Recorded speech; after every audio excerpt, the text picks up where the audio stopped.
Welcome back to the Nerdrotic channel. My name is Gary Beekler. I am live in San Francisco, California, and I come to you from nerdrotic.com. And I'm going to be a little quieter tonight because the family's asleep.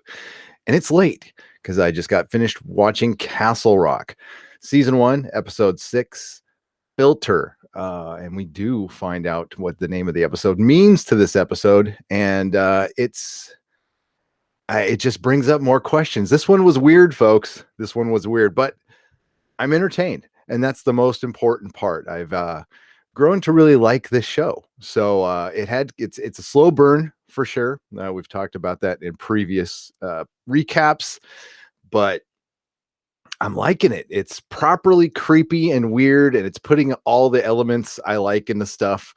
When we start out with watching, we're in the woods.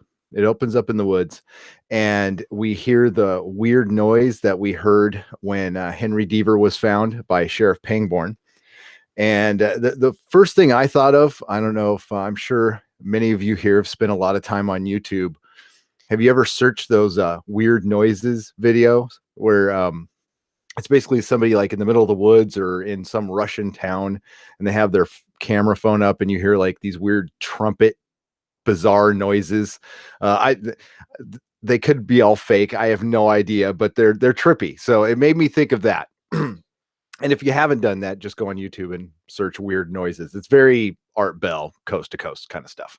So we hear the weird noises, and we transition over to Henry Deaver's dad's funeral. They're reburying the body after taking it from the landfill that it was moved to after where it was originally buried at the church. They had sold that plot of land. So we hear a voiceover from his dad quoting some scripture that I'm not familiar with because I'm not familiar with any scripture, but it's talking about the trumpet sounding, which sounds a lot like some of those weird noises. And death is swallowed up in victory. And there is some talk of immortality. We're also transitioning to the kid who's staying with at Henry Deaver's guest house, and he's putting on an old suit, and he's going through either Henry's things or Henry's dad's things, and he's pulling out some old cassette tapes, and he starts watching a video of Henry walking in the woods with his dad, and they're talking about listening for some kind of sound or something. So what? Not really sure what's going on at this point. And we pull back to the funeral because it's transitioning back and forth, and Henry notices a kid and an older man in a motorhome, and they are kind of staring at him, and then they just take off and leave. And that's it. We're wondering, are you starting to go a little lost on us? There's a lot of random things coming in here. But it's not, because there is some payoff in this episode for some stuff. Actually, it came really early that we will get to. But they definitely set up some more questions, but they are pretty interesting. So and the only thing Henry says to his dad is "Bye, Dad." The minister asks him if he wants to say anything, and he's all, just "Bye, Dad." So we see Pangborn talking to the kid in the next scene, and we don't know what, we're like halfway through a conversation, and he's all they sold it to, and Pangborn's talking, he's all, they sold it to a yard in Syracuse. And then the kid goes, well, then you have to go to Syracuse. And he's all, well, why? I mean, can't you explain to me why we need, how this thing I'm going to go find that I'm not telling anybody right now because it's in the script, like how this is going to help Ruth get better? And the kid's all, I can't explain it in words you would understand, but time is her enemy. So get going. So he has to go to a yard in Syracuse. We're not sure what, but we find out later. The kid also goes into the main house and starts listening to an old record. And it's what is it? The sun isn't going to shine anymore, or the sun ain't going to shine anymore, and stares at himself in the mirror a little bit. And we're not really sure. We don't know this kid's name. We don't know what the hell's going on. We just know that anytime he gets around any group of people, they start killing each other or stuff starts catching on fire. So he is some kind of harbinger of death, or a four horseman, or what I was thinking. I have a little theory that maybe the kid isn't the one causing all the trouble, and maybe it's Henry. Maybe it's Henry. We don't know. They're connected in some way. We also found out last episode that the kid is, I was speaking of immortality earlier, that he's not his age. He's hasn't aged a day in 30 years. So we don't know how old he is, but he's not aging, and we don't know why. So we get a quick scene where Ruth Deaver and Pangborn are talking to a doctor, and she's doing that test that they ran on the kid and Henry, asking her to repeat some words that they have mentioned, and she can't remember any of them. So they show her going back home, and Pangborn says, okay, I got to take off for a little while, but when I get back, we're going to make you all better, and I'll never leave again. And she's like, yeah, whatever. And she goes inside, and she grabs some chess pieces from her chess set and starts putting them in her pocket. We're really not sure why at this point. Then we see the next scene is Henry. His kid was coming to town. We found out last episode to see Grandma, because she can't get to Boston anymore. So, and he's not sure how much longer Grandma's going to be around. So we bring Wendell up, and we get to meet Wendell. He gets off the bus. He's your typical, what they did, the very stereotypical kid thing is, he's got to finish a level on his game right when he sees his dad, instead of saying hi, Dad. And they have kind of an awkward meeting. And Henry mentions to Wendell that, Grandma can't get to Boston as much anymore. He's all, oh, must run in the family. And, that one cut a little deep, and Henry's all, hey, but, kid's telling the truth. Apparently he doesn't go to see his kid often enough. So we get to a quick scene of Molly. And this was a good one, by the way.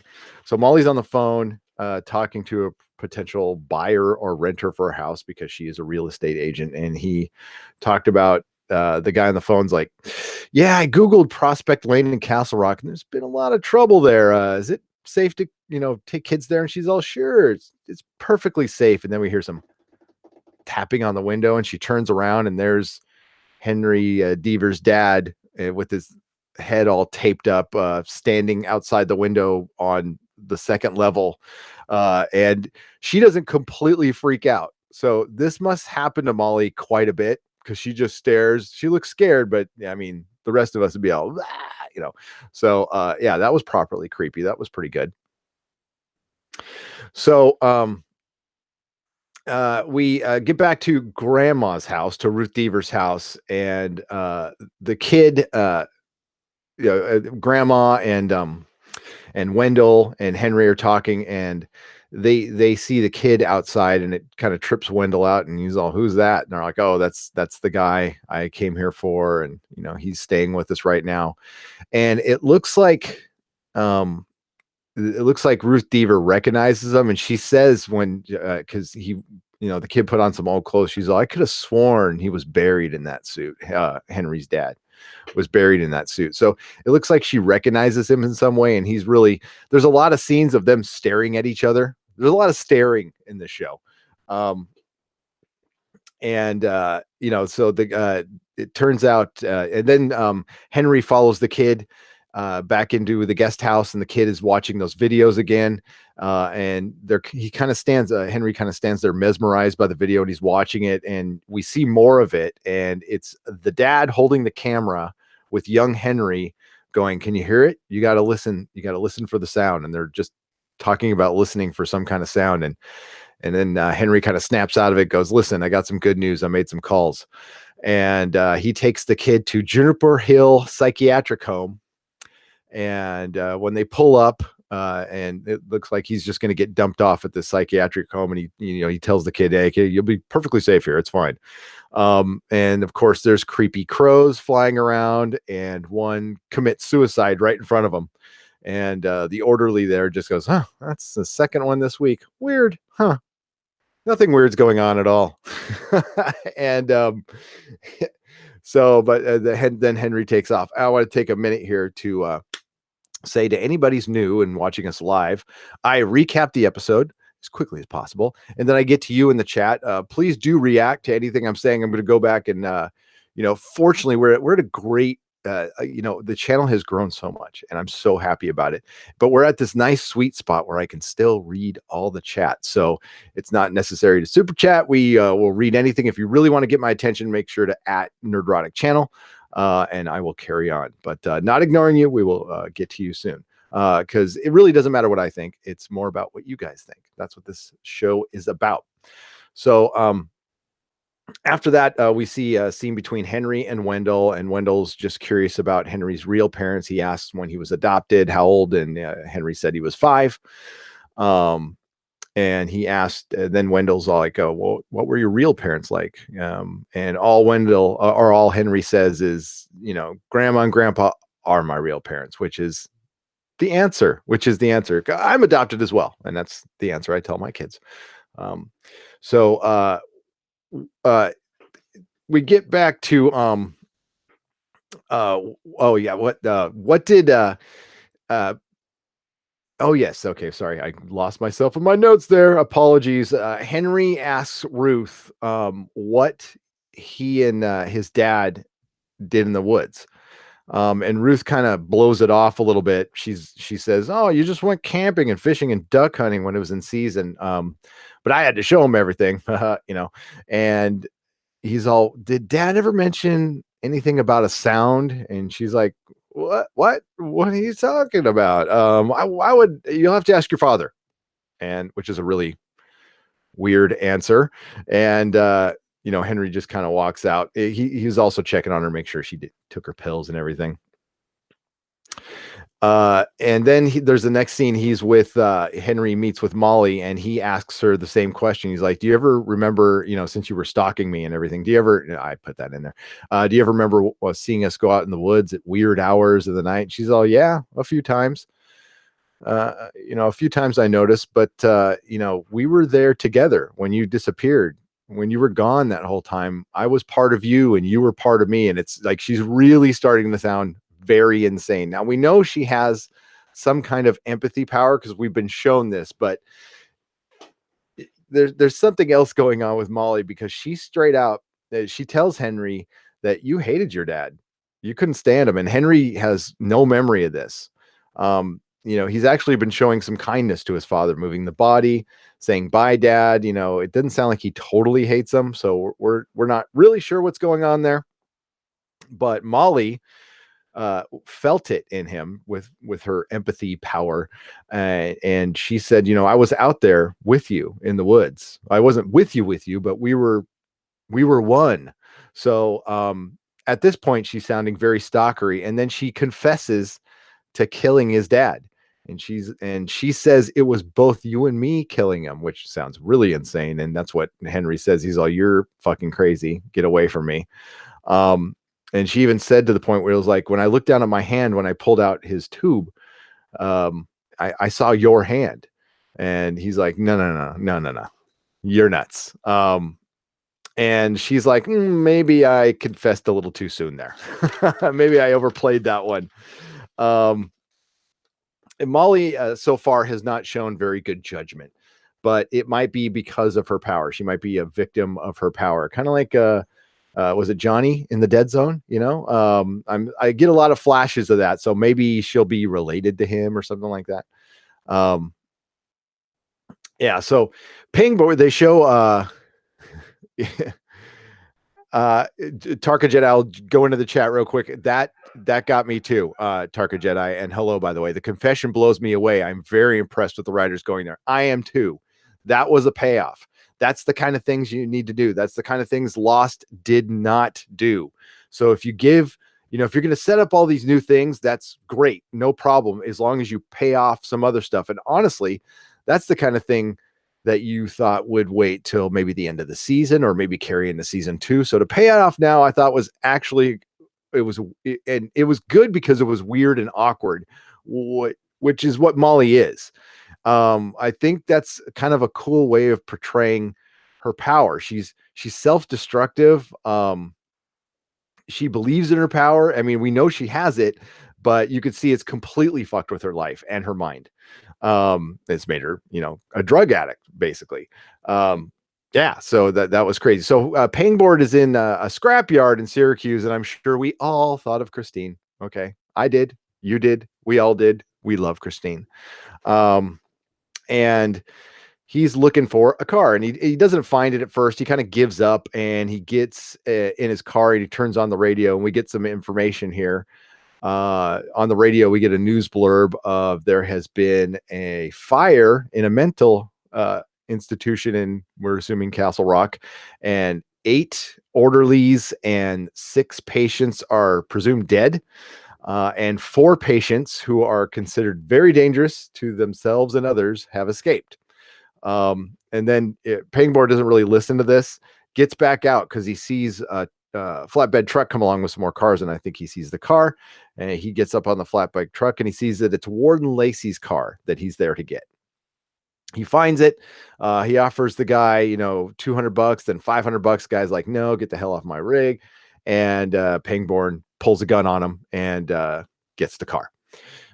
So then the next scene, we see Henry goes to Wendell and Ruth and says, listen, I got to go do some work stuff. And then he takes off into the woods and has the camera and has the tape of his father and his younger self going out in the woods, and he tries to follow the path, and he goes out in the woods following the path.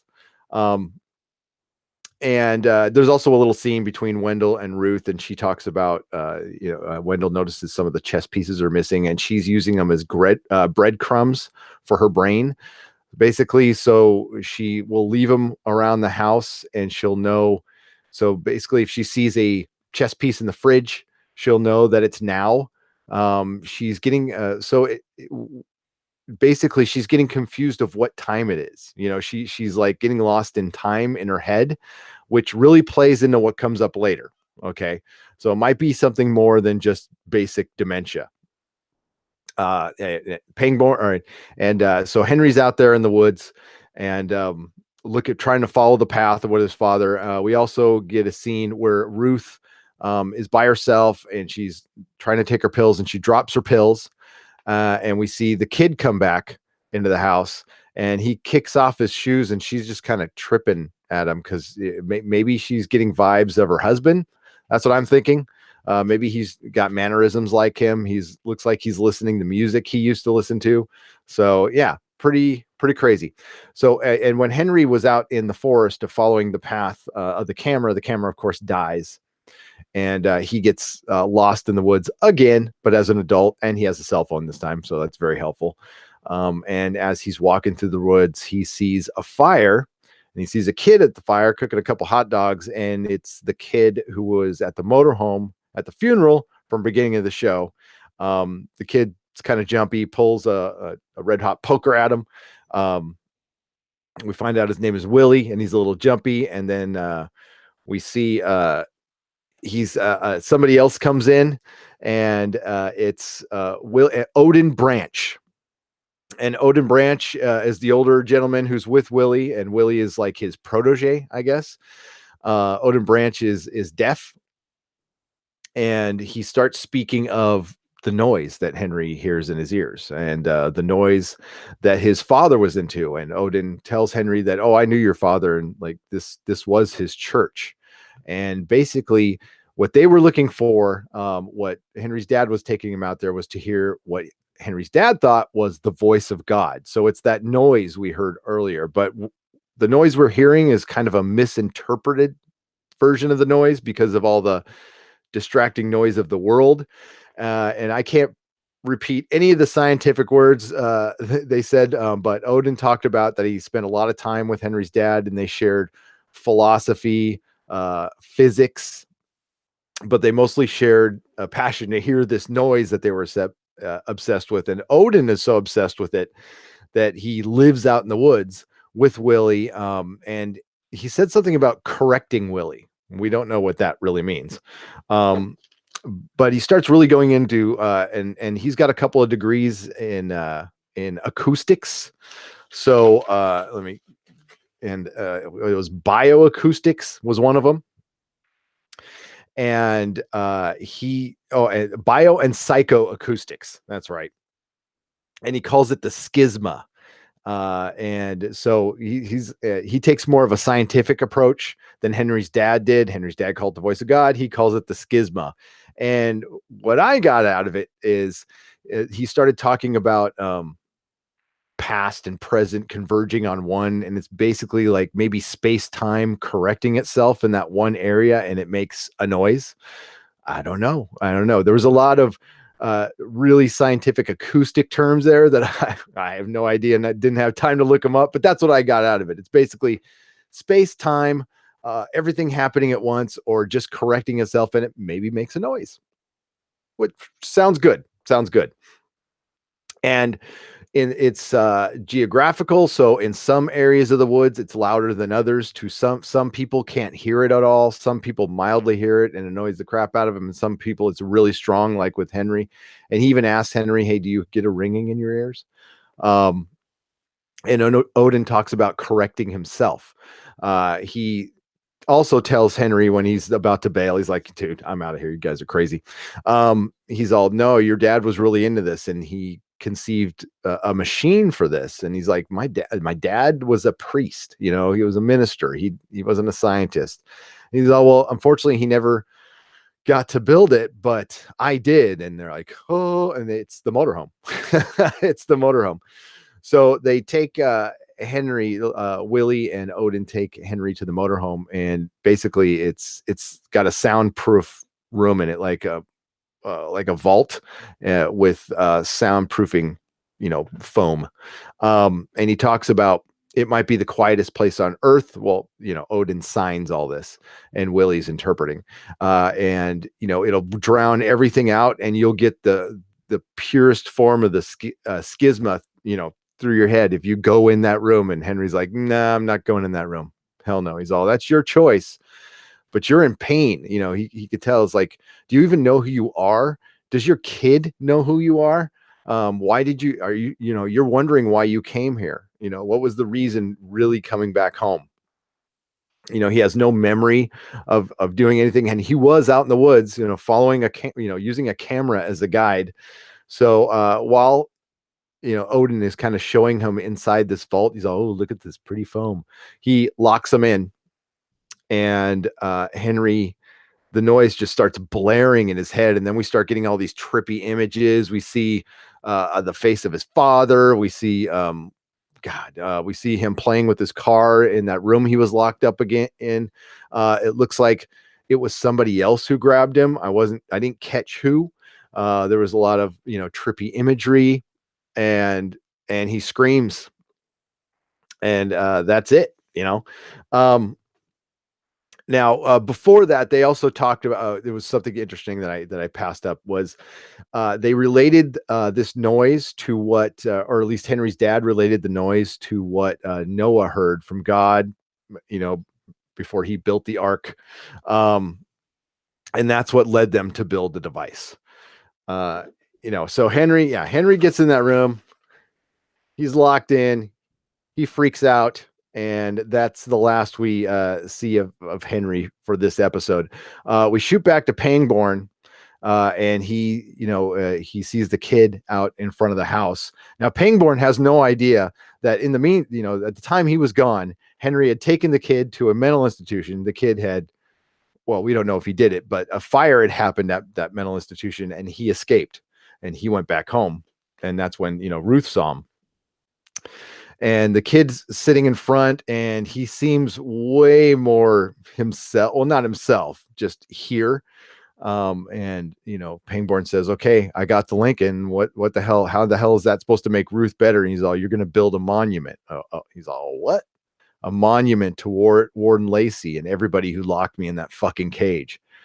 And he's all, why did you leave me in that trunk, Sheriff Pangborn? And then, Pangborn's like, what the hell? Oh shit, Ruth. And he runs into the house, and it's in the kid's his arm is bleeding. There's a bunch of blood coming down over his arm. He's all, what have you done? Runs in the house. The house is in shambles. There's a frying pan on. You can hear, like everything's chaos. The record that's on is skipping. The security system that they set up is going crazy, and that's where it ends. So that was nuts. That was nuts. Tarka Jedi says sometimes work feels like that room. Yeah, totally. So it was a good, yeah. It's actually the last 3 episodes have been very good and have had crazy endings. Now we're 6 episodes in to what I believe is a 10 episode series. So we got it, and we got a pretty good payoff today. There's some character, there is a character who's disappeared. I'm kind of wondering what's going on with Jackie, if we'll see her more. I kind of liked her, but maybe she's just a background character. We did learn a ton about Henry Deaver this episode, which I liked.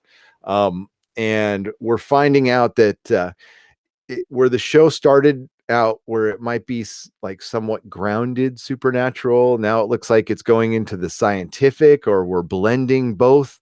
And we know they'll probably blend both because it's Stephen King. So what excites me is they're starting to get weirder, and like with the ghost of the priest, or Henry's dad outside the window with Molly. That was a great scene. um and just the creepiness of the kid. Uh, you know, bad things happen around him, but we're not entirely sure if he's evil yet.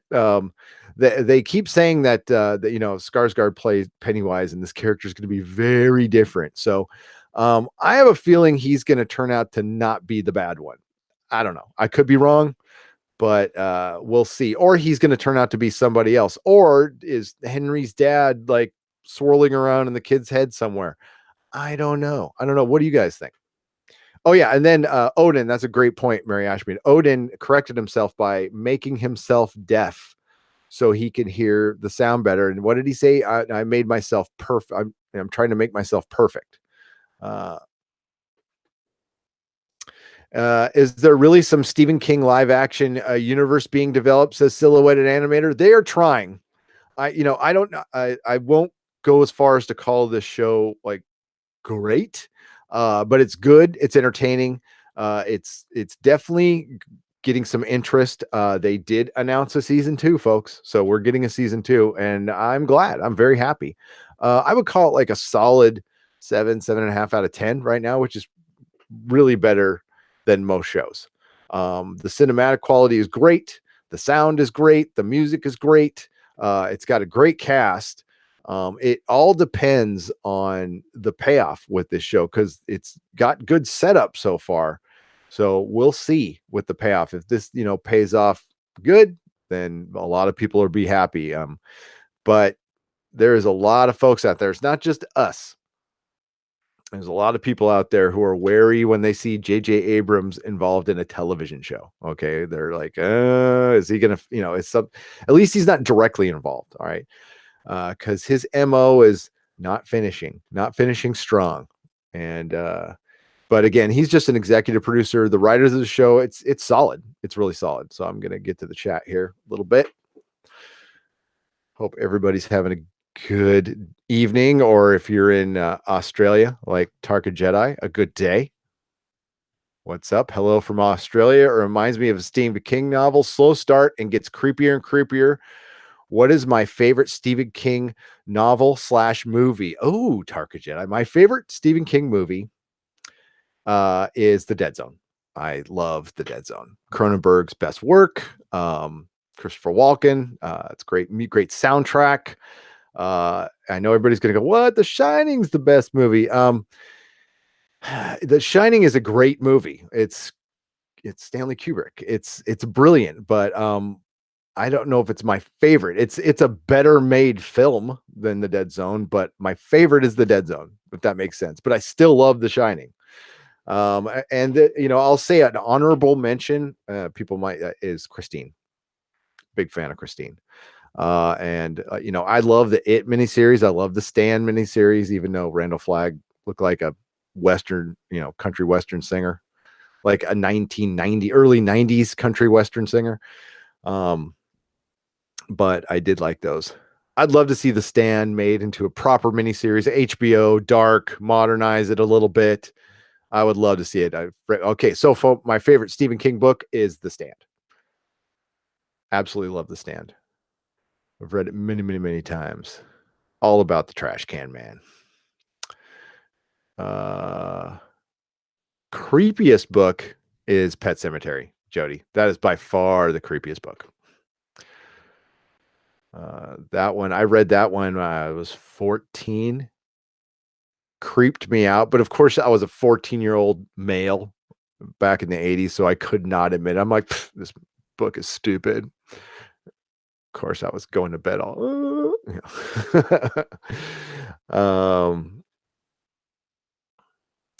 Dreamcatcher has Tom Jane. Anything with Tom Jane is good, Slurmy Scott. I have not seen Dreamcatcher. I should check it. I think it's Henry Deaver's dad. So do I. Mary Ashmead. So many good works. I love Dark Tower. It combines sci-fi and fantasy and horror. Yeah, Dark Tower is good. It's very, very good. Anybody ever read The Talisman? I know it's slow, but I enjoyed it. Peter Straub probably slowed it down for him, though. Stephen King doesn't like religion, but he quotes scripture and weaves religious themes and everything he does. Interesting. Yeah, maybe he was brought up that way. You know, that seems to be, especially Mako, a lot of baby boomers are really into the religion and the subject matter, but don't like it. And it's probably because they're of their time. And when they were kids back in the 40s, 50s, everybody went to church. That's what you did every Sunday. My parents took me to church all the time. This was a very good episode, Mary Ashmead. I agree. Isn't Stephen King friends with Gaiman and GRRM? Yeah, I don't know if they're buds, but they talk. I know Gaiman and George R. R. Martin. Gaiman just met with him a year ago, and supposedly it was about Wins a Winner. That's what the rumor is. Latest Wins a Winner rumor, like take it with a huge grain of salt, is that it's done. But it's going to be like early 2019 when they announce it. But I've heard that before. I think I also read that he's trying to get ahead of himself on A Dream of Spring. I don't believe that.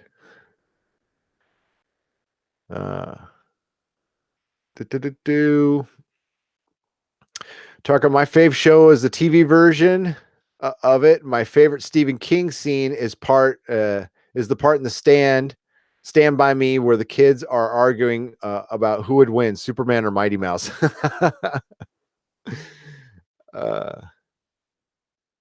Tarka Jedi 2 Mako says Stephen King understands that the most common things can be terrifying. I am still scared of clowns from the original It. Yeah, Tarka Jedi. That's why he was so freaking popular amongst teenagers in the early 80s, because he was writing our lives. Everything, everything was in Maine and stuff, but it was always it was the mundane. It was the very mundane being made into horror, like a dog or an old car.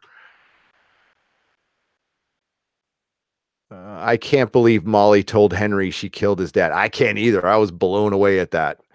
But it really does kind of make sense with the character. She does blurt out stuff, because if you think about it, if you are somebody who can absolutely like feel somebody's feelings so much so that you become part of them, it's like you're part of their, it's like part of their inner monologue. So I understand that. And she loses control of herself to somebody else's urges, which is nuts. I mean, they showed that in the second episode when she went all lawyer on that TV show. I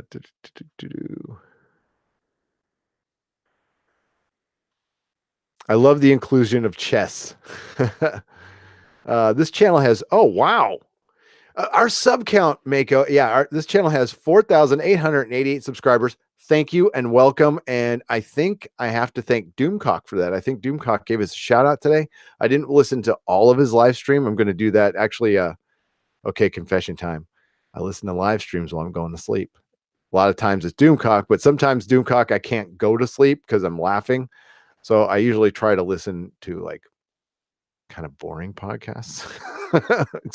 But they're still interesting. Like Graham Hancock is great to read you a Graham Hancock read audiobook. You will go to sleep. He's got that really soft and wonderful English accent that's very soothing. And yeah, I need to hear music or something to go to bed to turn the noggin off. Sometimes the noggin, is going all the time. I think maybe the kid knows the 4 horsemen are coming, and maybe he's death, says Mary Ashby. That could be it. He's definitely aware of something, and it looks like there might be more than one entity within the kid fighting to get it out, and who's in control or not, because it sounded, that kid at the end of this episode sounded like the kid they put in the trunk and not this semi-immortal being quoting scripture saying he has a name. I could be completely wrong on that. The thing is, I'm not like totally up to date on my Stephen King, so I haven't read Stephen King in a long time. I read everything up to It, and it's been years and years, so they could be throwing in some other stuff that I'm not aware of. Have to go to work, Gary. Remember, doors and corners. That's why that's where they get you. Yes, Mako. Have a great day at work. Thanks for coming in. Really appreciate it. I think Dad locked him up, trying to get him to hear the voice of God. You're right. I think you're right, Mary. I think you're dead on that one. That confession blows me away. I'm very impressed with the writers going there. Oh, I already read that one. Yes, that confession was. I'm catching up with the chat now. Who are we? Who here would accept immortality from the creepy kid? Says Ask Tarka Jedi. Not me. And not unless my wife and my kids could have it too. Yeah, I don't want to outlive my family for sure. That'd be horrible. That's the vampire's fate, Immortality would be cool, but it should also come with eternal youth and eternal health. Otherwise, it would suck being 1,000 years old and looking whatever a 1,000-year-old looks like, right? Right, like in the Harry Potter trailer, when what's his name meets like the 300-year-old, not the Harry Potter, but the you know what I'm talking about, the new Harry Potter movie that's not Harry Potter, Fantastic Beasts, and they meet the 300-year-old guy who looks like a 300-year-old guy. Odin knew his father, and it's funny that his name is Odin, right? And thought it was the voice of God. Yes. Being raised Irish Catholic drove me into comics, science fiction, and science, as Tarka Jedi. I think, oh my God, I think Irish Catholic being raised that way has made so many nerds and alcoholics. Sorry.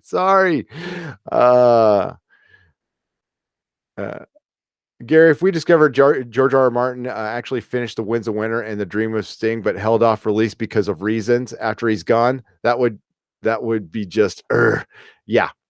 Nah, I don't. Listen, we know that's not true. I think there's maybe some truth to Winds of Winter being done, and then he's still got a year of editing to do. I think there's maybe truth to that. Hey, all, I'm late, says Bezopoulos. You're right on time. No notification. I just got my own notification and learned something about YouTube, that if you don't space your videos out enough, right? Notifications will not go out. I did a 3rd video last night. Nobody got a notification, like 0, which sucks because I was talking about Susan's article. Mary says, I gave a shout out for you on Doomcock for your birthday. He told people to sign up. Oh, so is you, Mary. Thank you, Mary. Yeah, dude, sorry to dude you, Mary, but I dude everybody. I dude my kids. Yeah, we shut up. We got like 20. I mean, we got 20 today. That's, I know that's like some channels laugh at that, but that's great. That's freaking awesome. We get 1. That's awesome. We even had somebody come in and say, hey, I came in from Doomcock and look forward to seeing your stuff. Stephanie B. So welcome, Stephanie B. Grady Broyles. What the what the heck just happened on Castle Rock? What the hell? Not really sure. I think Ruth is going to be fine. I think she probably fought off the kid. I think there's going to be some more to Ruth than meets the eye. I mean, this is Carrie. Okay, it's Sissy Spacek. It's the coal miner's daughter. She doesn't take any shit. So I think, I mean, listen, Sissy Spacek is always going to be the coal miner's daughter to me, not Carrie. Okay, I don't know why that movie stuck in my head more than Carrie did, but it did. Oh, it's because my dad took me to it like 5 times because, you know, my dad was a huge country music fan. And yeah, love me some Doomcock. Hashtag love me some Doomcock. That's right. That is right. We love Doomcock here. We are utter fans. I am a Legionnaire. Okay. I am the minister of harsh justice for Doomcock. I am his headsman's sword. Haven't used it yet, but I plan to. Star Trek Discovery hasn't premiered yet. Yeah. Oh, you see Stephanie B on Doomcock. Hey, Mary, I can't thank you enough. That is so nice that you did that. I saw you in there in the stream. I was able to pop in and out at work, but then it got busy. I gave him a super chat. I make sure I at least preach Nerdrotic to one other dork at work every day. Oh, Bazopoulos, thank you so much. I can't thank you guys enough. That is so nice. I can't say this enough. It's humbling and it's really cool that you guys are part of this group. It's really fun, and I could do this. I could do this every day. I could do 5 live streams every day. I have it in me, but you know, day job and family and stuff. But really, this is outside of hanging with my family. This is my favorite thing to do. What do you think was going on in the woods with Henry and his dad? Says Chance Webb. Dad was obsessed with that sound, but I think Dad got way too obsessed, and I think he started abusing Henry, thinking he could get Henry to hear the voice of God. Chance, I think Dad went a little too far. Henry can't remember any of it, but we know through Molly that Henry hated Dad. So but there was, you know, they did show like a video earlier of them like playing hide and seek and having a good time. So something got in their heads. But here's my theory on Molly. I think Molly thought she was feeling Henry when she killed his dad, but I think I think there's another voice at play here telling him to do things. And yeah, I think there's something else at play. I don't think it was just her feeling Henry's feelings. I think somebody was maybe giving her some direction. We don't know who that is, but yeah. And again, Bazopoulos, thank you so much for spreading the word. I really appreciate you guys doing that. I was the master of misinformation and virtual plagues for Evil People Incorporated. I love that. So you're a true pagan. People against goodness and normalcy. I was raised religious at my dad's when I had to go there every weekend. I hated it. I always wanted to do something bad after I left. You know, I gotta think my parents like made me go, but they never shoved it down my throat. When I got old enough, they're like, you don't have to go anymore. And then I did the bad stuff anyway. So really can't blame religion. Looking back, I appreciate the morals, but I've enjoyed my weekends more without mass. Says Tarka Jedi. Oh, I would appreciate it way more as I older. I like Bible study and stuff, just hearing the stories from the Bible, and then I'd probably try to parse out what stuff was ancient technology or ancient civilizations or what they got from the cuneiform tablets from Sumeria, because a lot of the stories from the Old Testament are actually from that. You know, Gilgamesh, stuff like that. Yeah. Well, my Sundays are double free. I don't go to church anymore, and I'm not a football fan anymore. So now I have, you know, now I can live stream. This is way more fun than football. Live streams never lose, and then move your team out of town. So I was a Charger fan. It's very sad to see him go. Right. So yeah, there's definitely something else at play. So I'm going to end this one right here so we can all go to bed, and we will be back for sure on Friday night. If you're watching this as a video, every Friday night We do it 8 p.m. Pacific time. We do a podcast about anything and everything, where it's just us talking to you in a chat. We'd love for the new subs or anybody who's even not subs. You're welcome to come in. It's a pretty chill place.